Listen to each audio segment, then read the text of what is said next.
Hello everyone, welcome back. Next topic in basic JavaScript is shopping list. Create a shopping list in the variable myList. This list should be a multi-dimensional array containing several sub-arrays. The first element in each sub-array should contain a string with the name of the item. The second element should be a number representing the quantity. So chocolate bar, comma 15 is an array containing name of the product and the quantity.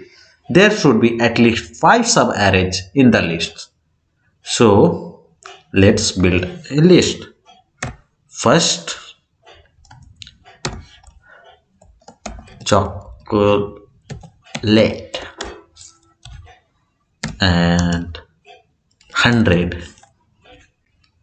and like that what should be pizza,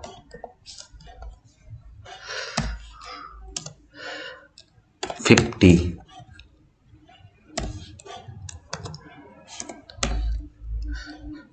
watch, okay, watch, and it should be 10,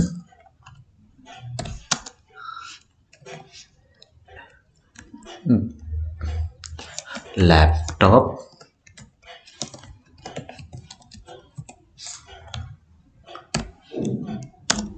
1, and one more is needed. So what, TV, 1. So let's run the test, and it's successful. Download my solution, and thanks everyone for watching. See you in the next video. Till then, bye bye.